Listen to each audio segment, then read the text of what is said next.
What's happening? Welcome back to another episode of the Loyal Marauders podcast. Thank you for tuning in. Thank you for sticking with us.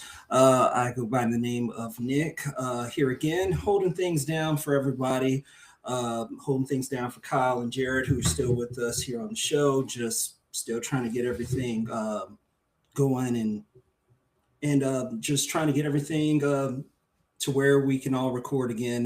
Hopefully that happens soon enough. But anyway, we got a lot.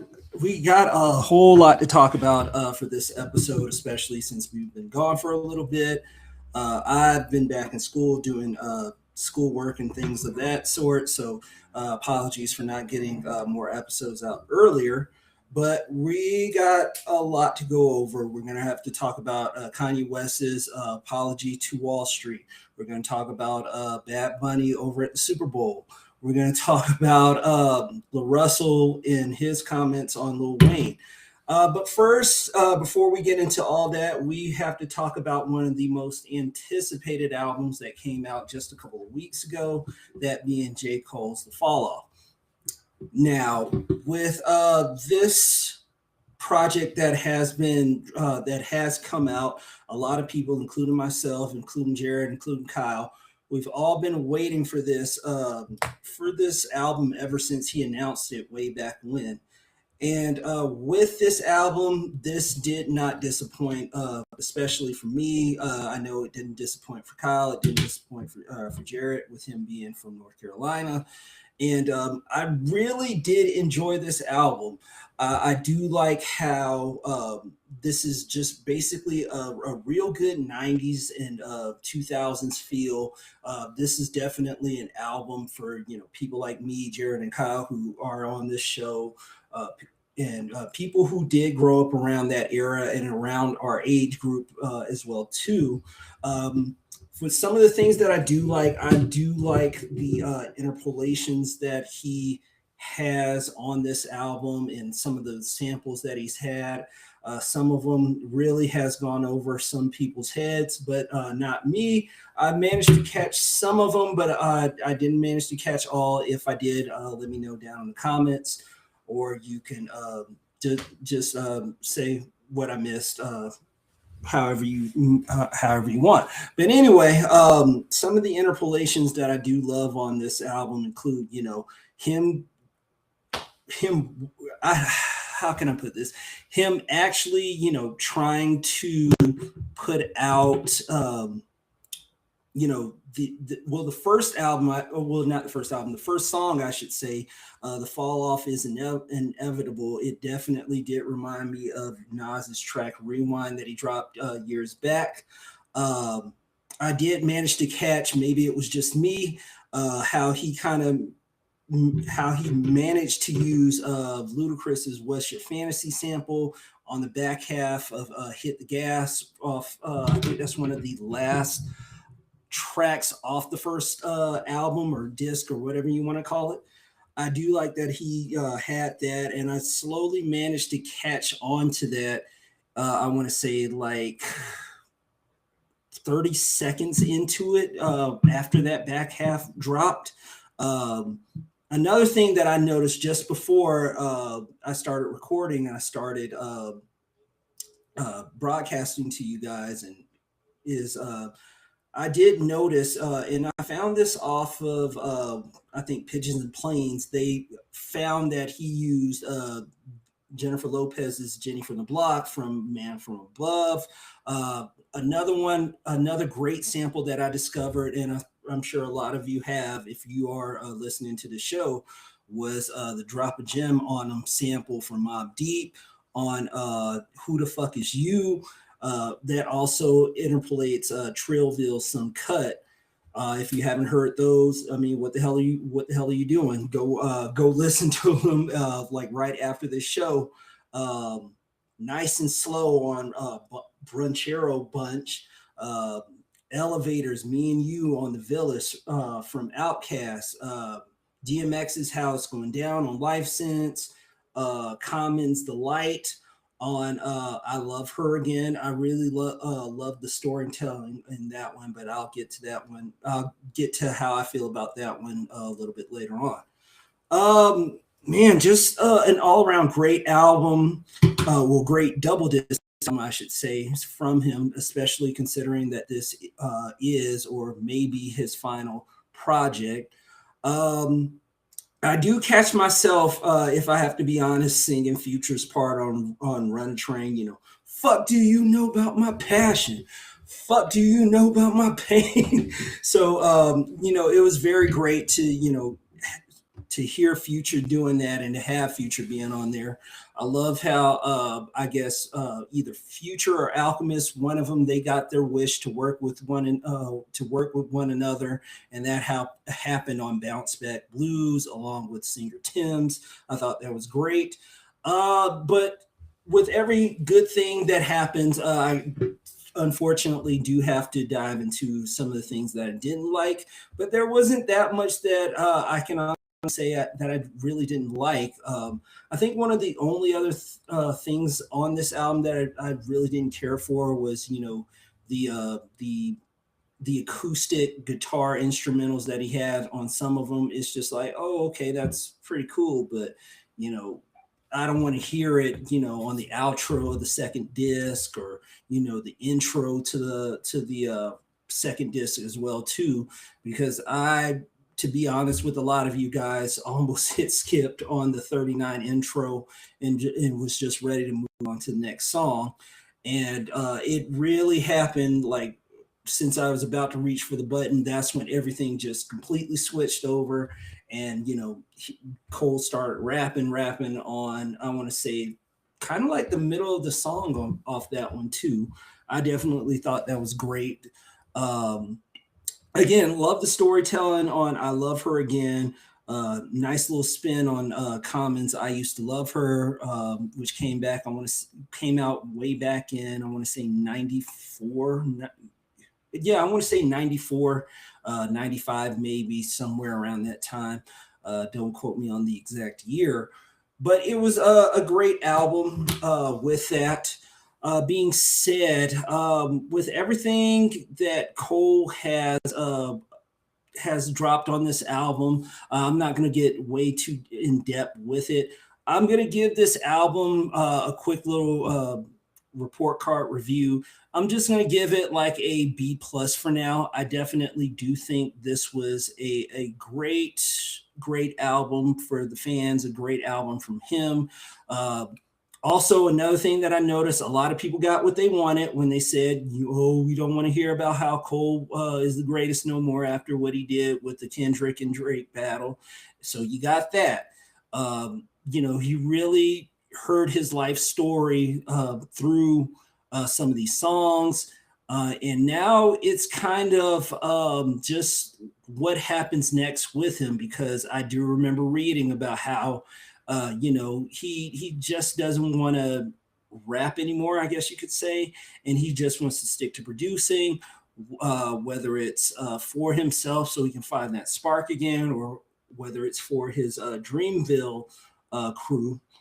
I can definitely see him doing that as well.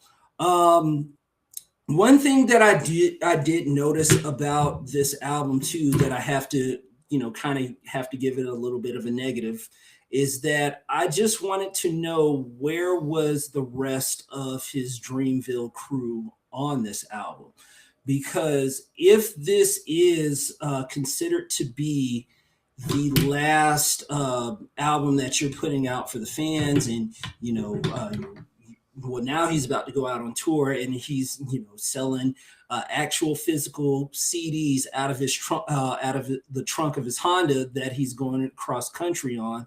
I definitely do think that he should have had somebody from, if not one, but at least some people from the from his record label on this album with him.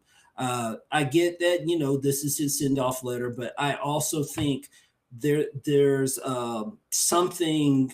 There should have been some kind of song to have him pass the torch from him down to his artists. People like JID, for example, I feel like he should have been on this album. And even not with him, I definitely do think that there are other people that he could have brought onto here and kind of passed that torch to people like Boss, people like Cause, people like Omen, people like Loot, Earth Gang, and the list just goes on and on. I definitely do think that that was something that he could have had on here. And another negative that I noticed while going back to listen to this too, it didn't really feel like this is a grand finale album from him. It just kind of feels like since he says this is the end, it's just like, oh, okay. It didn't really give me that send off like I was hoping for, a la Jay-Z and the Black Album, uh, and how he had those songs to, like, with him saying goodbye to the game and all the sports and all the adrenaline rush, off of December 4th, the very first track off that album. And it really didn't give me that feeling. It really gave me,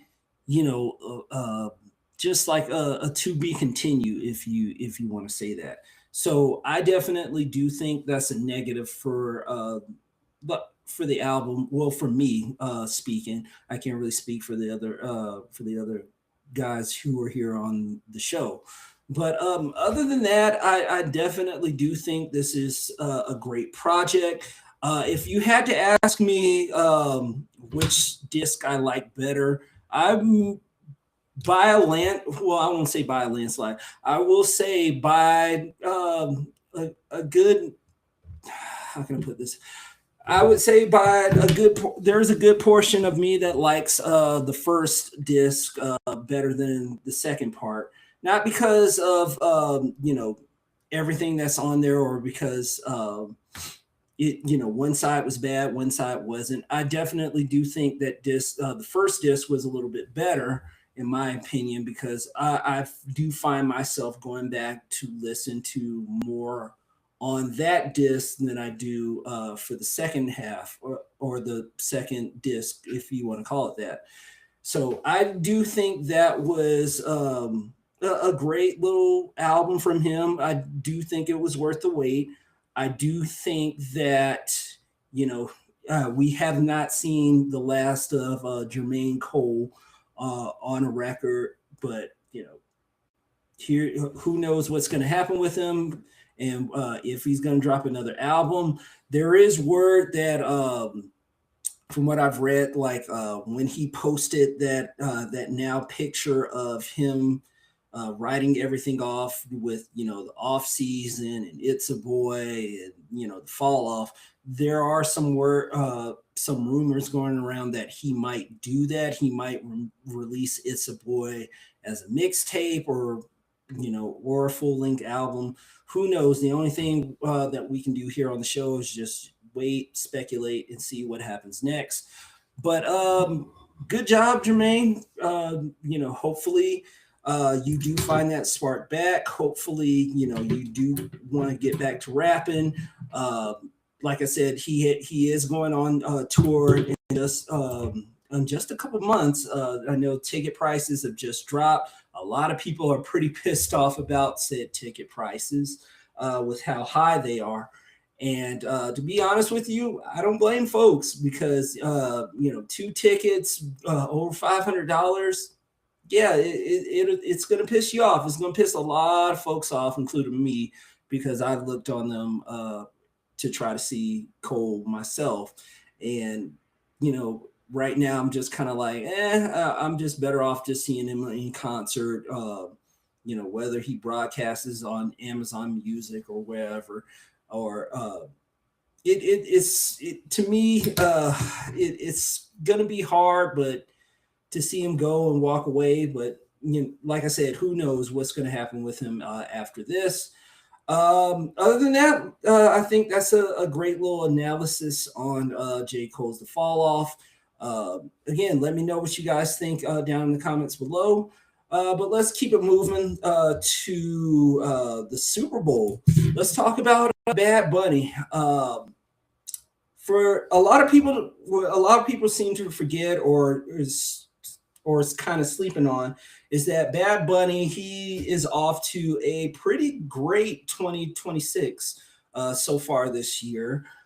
He just a week before the Super Bowl, he went to the Grammys.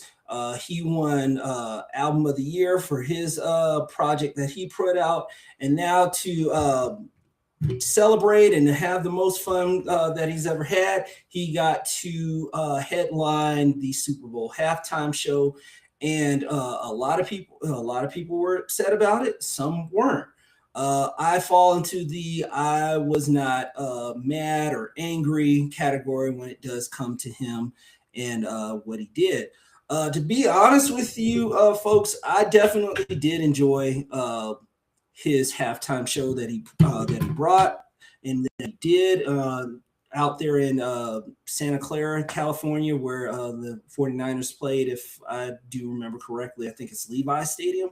I might be wrong, but anyway, with him doing that, I definitely did have to rewatch it again. I thought this was, a real great outing. I do love, how he brought some of his culture to the Super Bowl stage, with him with the sugar canes that he had, him with, the markets and celebrating his culture and having a lot of people on stage too.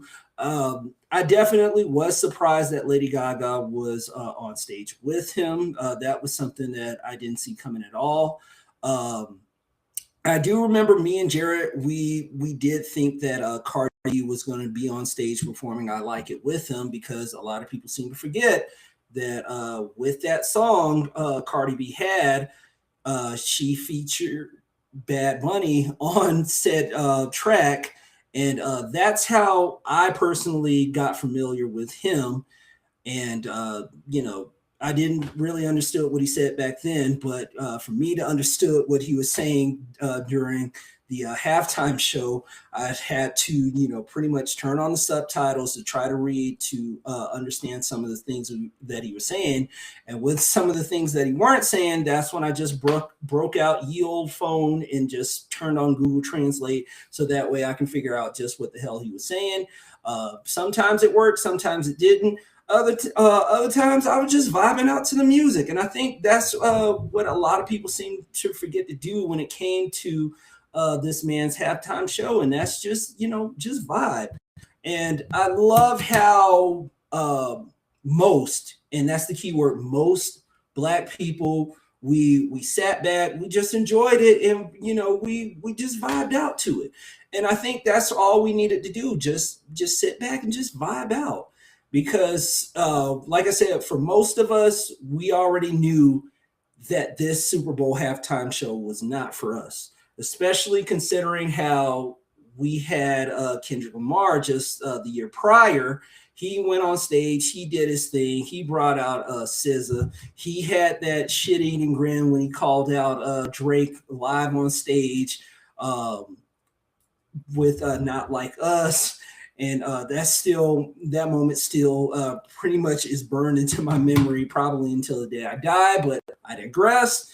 Like I said, we knew this wasn't for us, and a lot of us, we still vibed out to it. I love how Bunny, he put his he brought his culture out up to the stage, like I said. And watching it back, I did manage to capture and see so many cameos that I missed during the live taping. I did manage to catch how he had Cardi B on stage with him. He had Pedro Pascal. He had Jessica Alba. He had Atlanta Braves player Ronald Acuna Jr. on stage with him.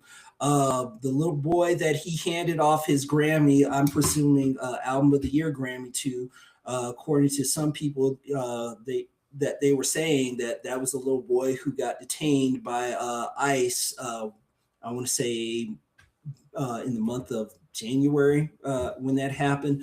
But anyway, I do love that he brought his culture to the stage, and then to wrap everything up, I love how he brought all these countries together to show that we are America, from his home country of Puerto Rico to Mexico to Chile to Colombia, and everybody to Brazil, even having people just come out with the flags and just waving them around to resemble Nori's Oi Mi Canto video.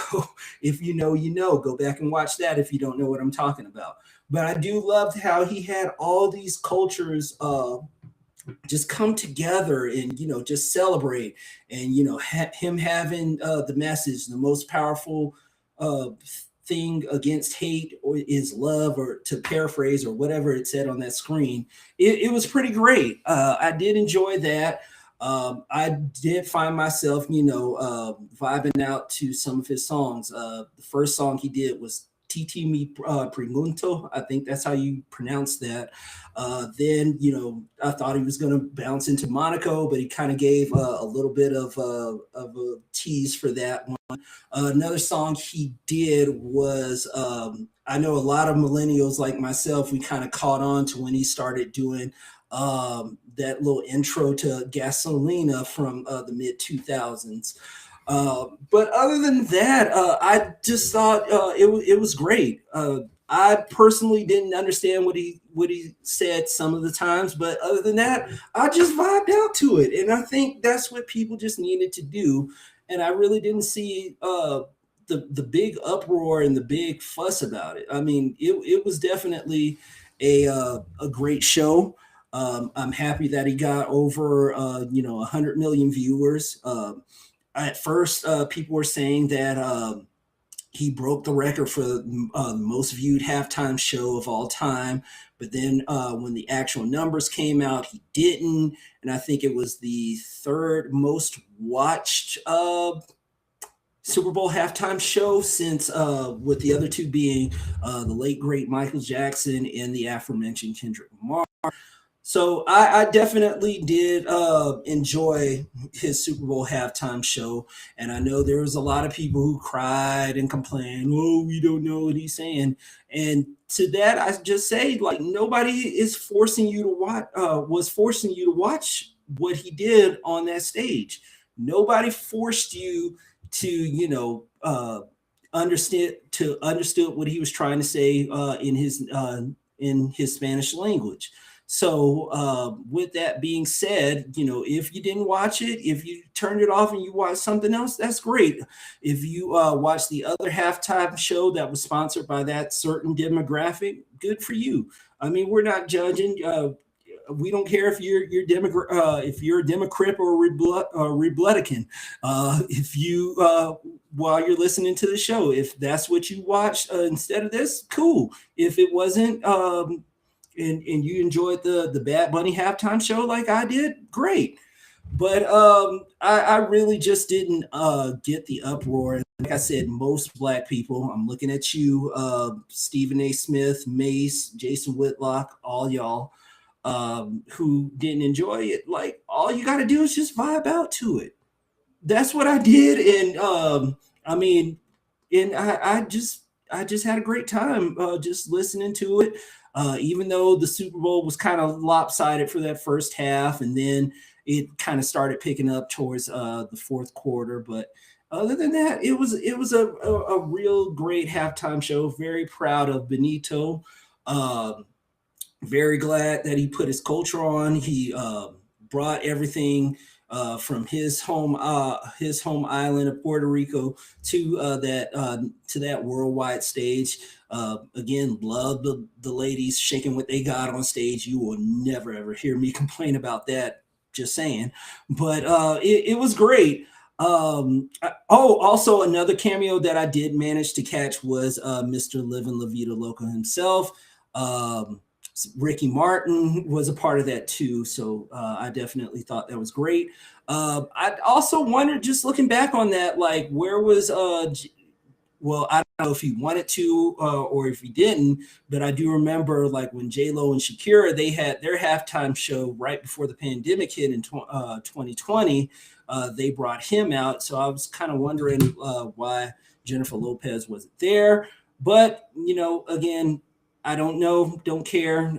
It was his his decision, and it was a great show. Definitely did enjoy it. Definitely did love it, and so uh, man, it's still a great show. Just vibe out to it. You ain't gotta understand what he's saying. Just vibe out to the music. That's all I can really tell you. Um, Other than that, let's go ahead. Let's get into Kanye West. Now, Kanye West, we have not talked about this man in quite some time on this show, especially with all the things that he's been doing, things that he's done, things that he said. And now, with everything that he's going on, that has been going on with him, he decided to take a page out of the, I believe it was the Wall Street Journal, just a few weeks ago, pretty much apologizing for, him saying that he's not an anti-Semite, he loves Jewish people, and really took out a page explaining, he wasn't in his right state of mind, and he apologized. He deeply apologizes for everything that he said, everything that he's done. Um, and he just wants everybody to forgive him for what he had, and trying to take accountability, and even blaming his near fatal car crash that he suffered way back in 2002, which had his jaw wired shut. So with that, with everything that Kanye West has been said, and has been doing to try to get back in everybody's good graces, for me personally, I don't really believe it. I don't really buy it. I'm sure the apology was very sincere. I'm sure the apology was very heartfelt. But when it comes to everything that he's done and everything that he has said, I'm more of a actions speak louder than words type of person when it comes to Kanye West and everything that he's done, because we all know that Kanye West, he's currently working on an album. We all know that Kanye West is going to do something big, loud, and bold and extravagant to push and promote this album. And we all know that Kanye West has done some of the most wildest things and said some of the most wildest things to promote said album too. I can't remember which personality said it. I want to say Charlamagne the God, but I kind of did want to believe him when he said, whenever Kanye West does do something to promote his album, he has to rely on Black people in order to, have him get out and champion the album and buy the album, so that way people can get it, love it, and drive those sales up or boost those streaming numbers for them. But for me, like I said, I don't really buy it for now, because with everything that he has done, everything he has said, from saying slavery was a choice, and him having the White Lives Matter T-shirts, and him talking to Tucker Carlson, and literally almost legitimately kissing Donald Trump's ass in person all those years ago. It's very hard for me to accept his well, not accept the apology, but to buy that he is indeed truly sorry for everything that he's done. Because with everything that like I said, with everything that he's done, I kind of feel like he wants to get back into Black people's good graces. I kind of feel like he wants to, have everybody try to love him again, since these last few albums that he's put out ever since. For me personally, I would say from the life, well, not the life of Pablo, after the life of Pablo to where we are now, they really have not been hitting the same. Donda didn't have everybody. Was well with Donda, excuse me. It had everybody talking about the album and wondering where it was with all this pushback, all these, oh, it's supposed false release dates, and him just trying to, meet set record date and just having it pushed back further and further and further. With him doing that, him trying to take care of his kids, and him just trying to make music that everybody likes and enjoys.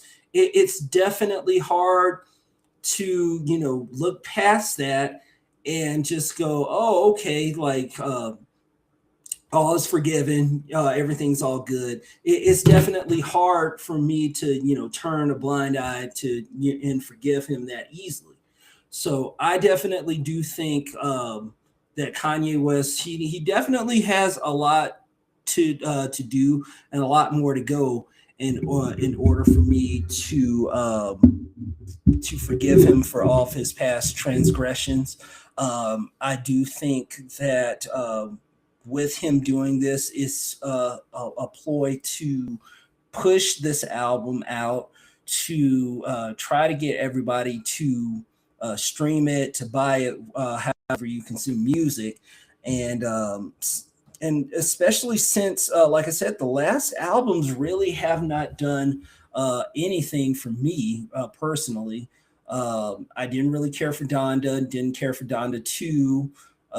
He did do Vultures with Ty Dolla Sign. I think I only like maybe one track off that, and that was Burn. I think it was. But anyway, with Kanye West, he really has to do a lot in order for me to convince that, oh, okay, he really is a changed person. He really is trying to get back to the Kanye West of old, like some people want him to be. He's really trying to get back to those first three albums Kanye was, and to me, he still has a long way to go. I definitely, I do believe that the apology that he put out was very sincere. I definitely do think that he is truly sorry for everything, but I also can say, like, we can't keep blaming his past transgressions on everything that he's been doing some 10, 15, 20 years later. So to say that it's everything he's been doing has been blamed on this car crash, it's a little. It makes me want to say, like, maybe it did happen, maybe it didn't. I don't know. I'm not a licensed doctor, but I definitely do think that with Kanye and some of the wild shit that he's been doing, he's got to figure out where he wants to go from here on out. Especially, like I said, with everything that has happened, and with him trying to push this album, he's got to start pushing out music with with with this upcoming album that's coming out. And I think that he has to, really, for me personally, show that he has to be sorry, and show me more than you are telling me. Yeah, that should be a good phrase. Yeah, show me more of what you of how sorry you are, how you want to make things right, how you want to change and become a better person than than just by saying it. Because like the saying goes, anybody can say it. It takes a lot to do it. And again, actions speak louder than words. But I am hoping that Kanye West is this changed man. I hope this music that he's been putting out is definitely worth the wait, and we get back to talking about how how great he was, because with everything that he's been doing, especially like I said, these last 10 years, it's just really just make me not well yeah just make me not want to fuck with Kanye's music anymore. But again, hopefully he puts all this away. Hopefully he gets back to that creative side, and just keep putting out great music, and just put all that crazy bullshit behind you, and just get back to where you once were. But other than that, I think let's go ahead. Let's get into our next segment, and that is Bay Area rapper La Russell and his comments. With everything that's been going on with him and how he's been stirring the pot and how um, he's been, trying to make a name for himself. He recently went, excuse me, on a podcast to talk about, him being signed to Rock Nation, how happy he was, and even going on to talk about how Lil Wayne's music just didn't have substance for him anymore, especially now that he's grown, now that he's an adult, and he can fully, I guess you could say, digest Wayne's music from here on out. With that being said, with his comments, I definitely there is some truth to that. If I do have to say so myself, because if I have to be honest, Wayne's music really hasn't been hitting since the start of the 2020s. Because you had, the Carter, I believe the Carter Five came out at the beginning of the decade. Then you had the Fix Before the Six, which the less said about that, the better. Then you had like one of the worst albums of last year, that being the Carter Six that he dropped, and now with him saying, he doesn't really have any substance. There are some songs that I do have to agree with, where to steal a phrase from Jared, with him just having bars about nothing. Um, One of those songs that definitely do come to mind is a Millie, because if you do just go back and you do listen to that, it really is a song about nothing. It really is a song, an empty calorie song that he just put out to, uh, it's just that bad. But it is one of his most popular songs. But my question is, for the people who do argue against it, is why is it that when one person goes against the grain and kind of criticize a well-renowned and well-loved artist, you guys are so quick to jump on board and defend him? Because if you're not showing praise, you're known as a hater. People don't listen to your music, because I know on some social media platforms, a lot of people are saying, "Oh, play that La Russell, or play his songs, or name 5 songs from him, and da da da da."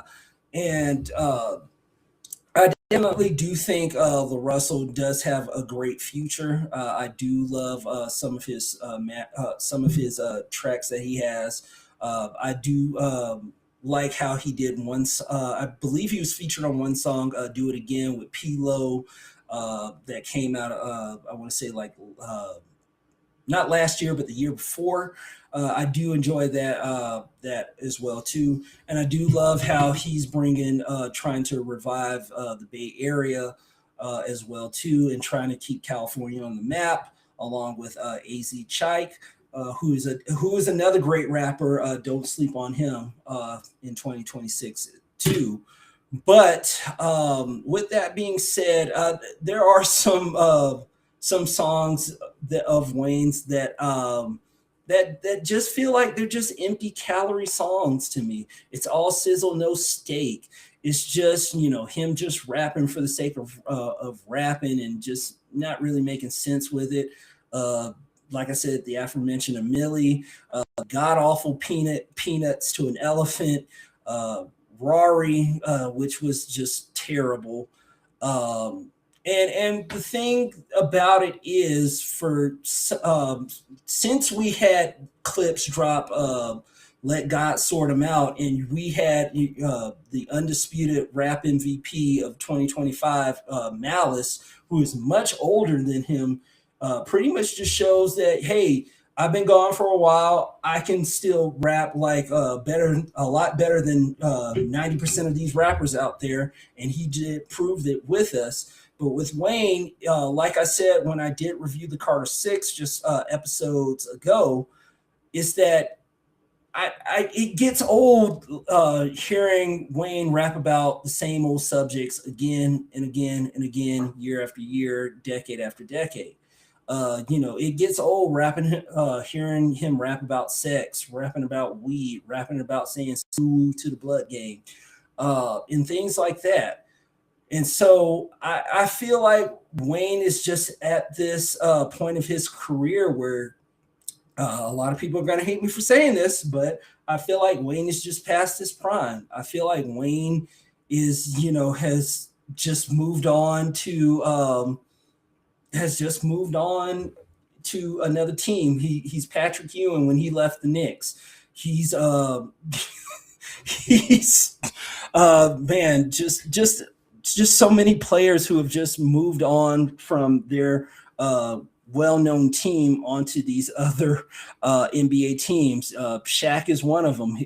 Even though he went from Orlando to LA to Miami, it just feels like he's Shaq going to the Celtics, or Shaq to the Phoenix Suns, if you will. And I feel like he's at that moment with his rapping career. And with the Carter series, it does remind me of a horror movie that just needs to die. It reminds me of one of those. If I can pick one, I would definitely would have to say Saw, because the first Carter album good, second Carter album great, third Carter album great. And it seems like, especially if you watch the Saw series, after the fourth one, that's kind of where things just kind of dip. And with Carter 4, it was solid. Carter 5, it slowly just nosedived into the ground. And Carter 6 that's where it's almost where the plane's just almost hitting the ground.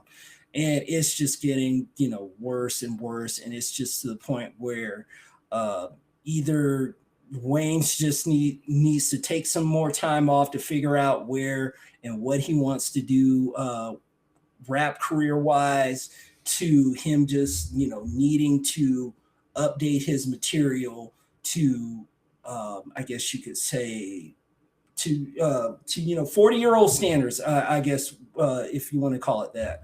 So with him, I think Wayne definitely does need to figure out where he wants to go and what he wants to do, and say rap wise, because even though a lot of people regard him as one of the greatest of all times, there is some truth to what LaRussell said about him having these all sizzle no steak bars, these bars about nothing. And even I may just have to go back and listen to some more of his tracks that he's put out in the past, and just figure out, man, maybe there is more truth to that than what a lot of people are getting mad over.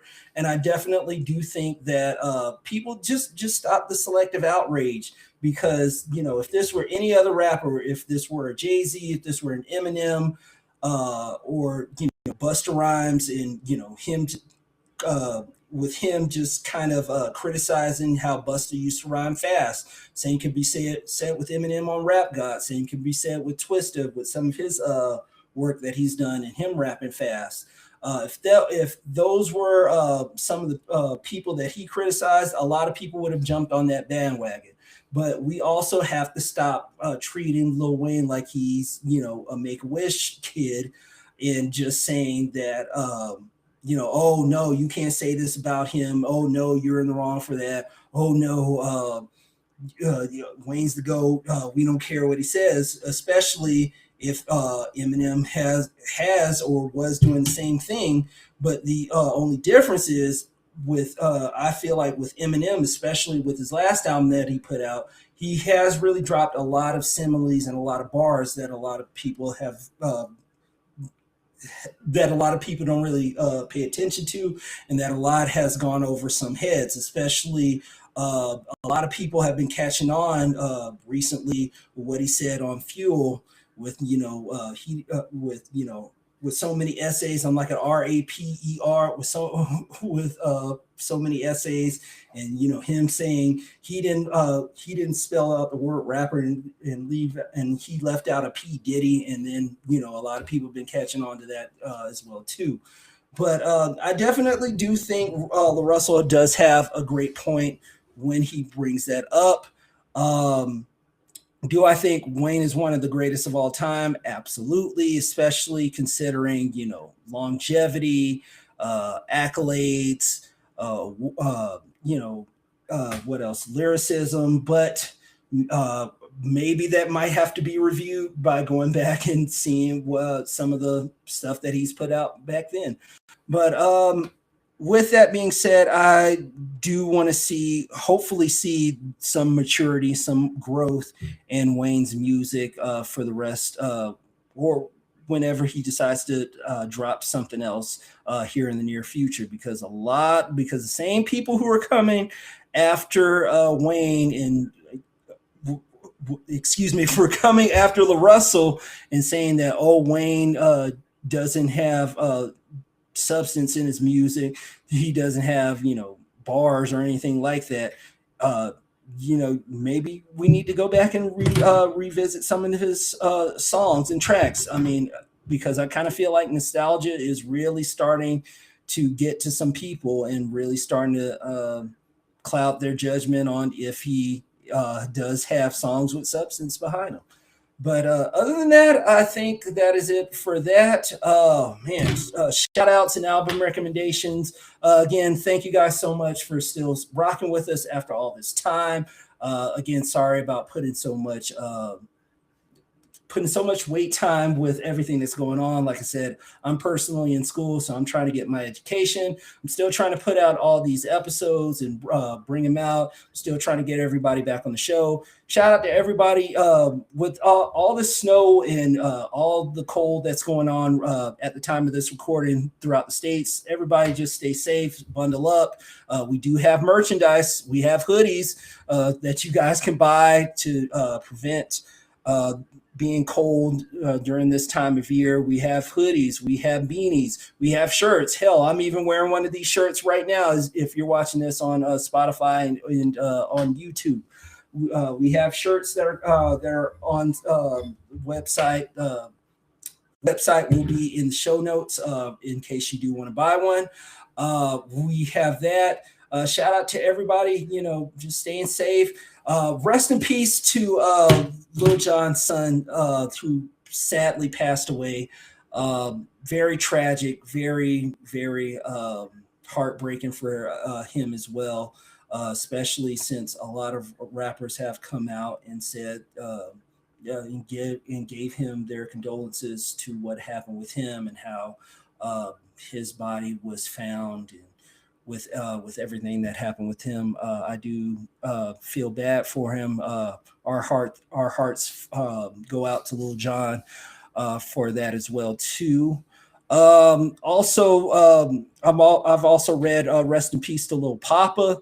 I have no idea who the hell he is. I've never heard any of his music. I know who Big Papa is, and that's Notorious B.I.G., but after reading what happened with him, that is very tragic as well too. I do hate that at such a young age he took his own life, and we here on the show just want everybody to know, prioritize your mental health, speak out, talk to people, get a therapist, spend money on a therapist if you have to, because whether it be $80 to $200, a lot of people would rather you pay for to have a good therapist and talk with them than to pay to pay $2,000, $3,000, $5,000 for a funeral and we lay you to rest. So rest in peace to both of them. Oh man, what else? Now for album recommendations. What have I been listening to is what you're probably asking. Other than The Fall Off, which we did cover, Um, I never got the chance to do my top 25, my top 10 albums of 2025. So one of the ones that I definitely want you guys to check out, uh, hmm, I was thinking, well, yeah, you can check out Supreme Clientele 2 from Ghostface, but I think now I kind of want to move away from that. I want to give you something a little bit more recent. So let's say, well, you know what? Let's not do something recent. Let's go a little bit back. Let's go back to the early 2010s. I'm Album recommendation I definitely want to give you guys is Covert Coup by Alchemist and native New Orleans rapper Currency. I think this is the one that made me really become a fan of Currency's work and really just made me get so much respect to producer Alchemist. They now currently have an album out right now with Larry June called Spiral Staircases. Go check that out. But I do remember becoming a fan of Currency thanks to my cousin Ahmad and him playing his song Address, which was off the Pilot Talk One album. And with that, with him playing that, I think it was through social media, and then just seeing that same video on MTV2 at the time, since they were playing videos, and just discovering that, it made me go back to listen to some of his older stuff, and even some it even went back to those mixtape those online mixtape days that he's had, and even though he's still dropping them, I definitely do consider Covert Coup to be my favorite from him. Some of the songs that I do like from him, man, there's just so much. I think he has Full Metal Alchemist, which is pretty much a song that samples the aforementioned anime that a lot of people love and enjoy. Which one? Oh, another one of this, which is my all-time favorite Offset mixtape, is Smoke Break. Love the album. Love that track that Alchemist produced. And Currency just flows effortlessly off that track. You do have the Type from late great Prodigy, Scottie Pippins with I guess friend now turned foe Freddie Gibbs, and they had the Fetty album that came out after that. What else was off that too? You have Ventilation, you have 007. Just a great mixtape that he has. With producer Alchemist. Go check that out. Oh, another one, Success is My Cologne. Go another one of my favorites.